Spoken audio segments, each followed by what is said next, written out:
Oi pessoal, tudo bem com vocês? Bom dia! Olha só, hoje nós vamos encerrar a nossa apostila de arte, isso mesmo, chegamos ao final. Então nós vamos ter duas aulas, eu vou dividir para a aula não ficar muito extensa.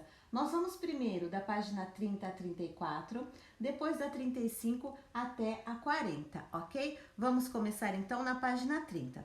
Nós estamos estudando o cinema, certo? E hoje nós vamos falar sobre a estrutura de um filme, alturas e ângulos. E na nossa segunda aula sobre ciberarte, ok? Vamos lá então, começando sobre a estrutura de um filme. Bom, um filme ele é composto por um conjunto de sequências com vários contextos que vão se completando. Uma sequência é composta por um conjunto de cenas relacionadas ao mesmo contexto.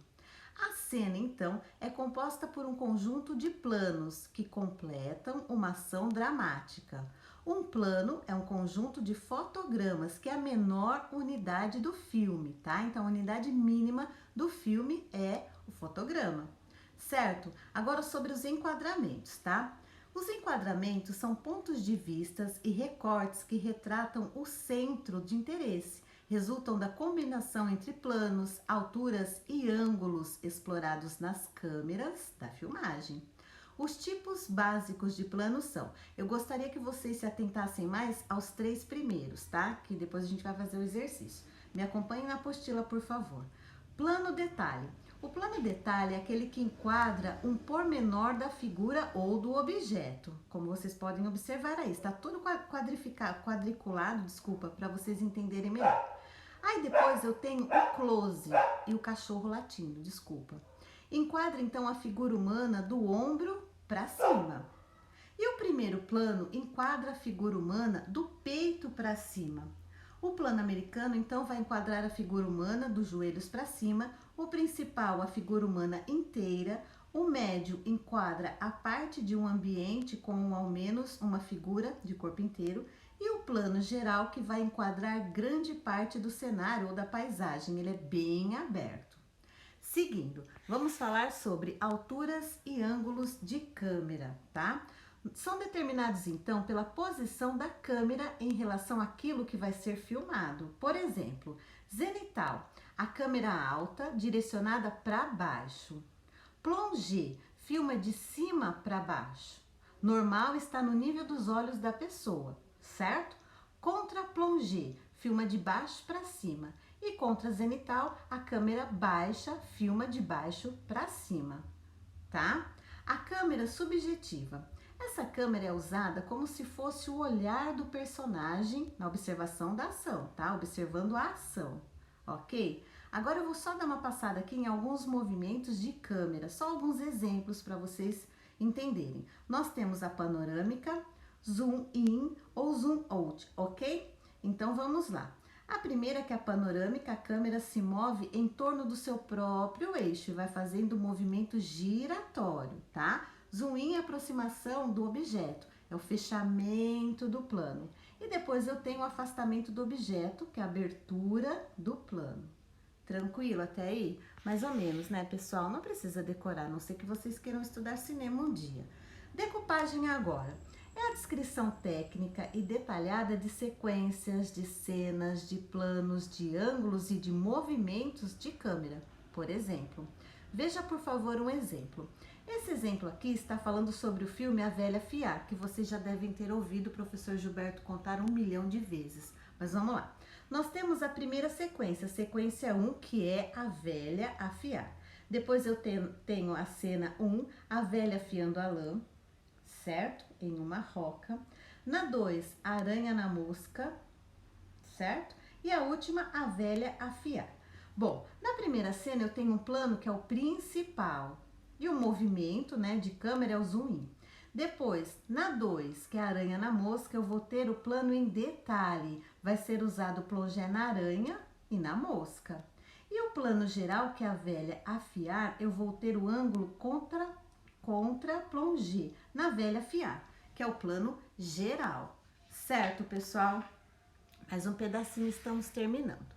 Agora falando um pouquinho sobre storyboard. É a decupagem em forma de desenho sequencial, é a sequência, tá? Que se aproxima das histórias em quadrinhos. Eu tenho também o roteiro, que é organizado em sequências, cenas e planos descritos com o máximo de detalhe possível, ok? E tenho toda a equipe que trabalha, né, do comecinho até o final do filme. Então tem diretor geral, roteiristas, figurinistas, atores, atrizes, enfim.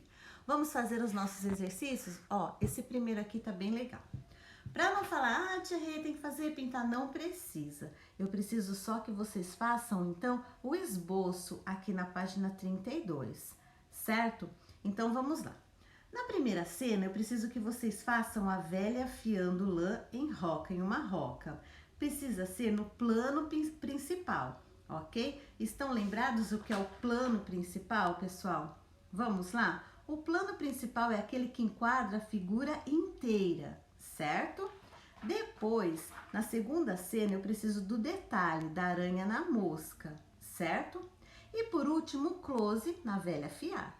Tranquilo? É isso que nós vamos fazer, sem pintar, só o esboço, mas tem que ficar bem desenhadinho, senão não vou conseguir entender.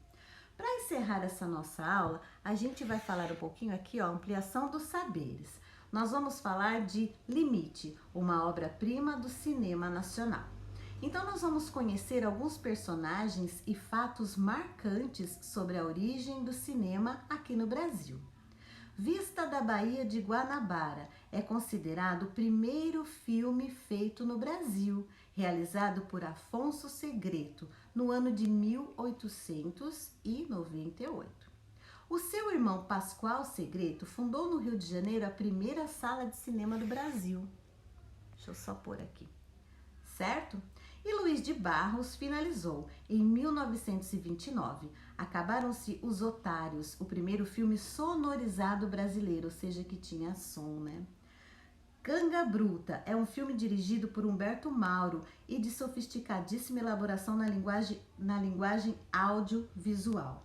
Já Álvaro Martins, cujo pseudônimo é Sete, fez no ano de 1917 o primeiro filme de animação brasileiro. O chamado, né, ele chamava O Kaiser. Dele se conhece apenas um fotograma, ou seja, só uma unidade mínima, tá? Agora nós vamos falar um pouquinho dessa obra-prima do cinema nacional.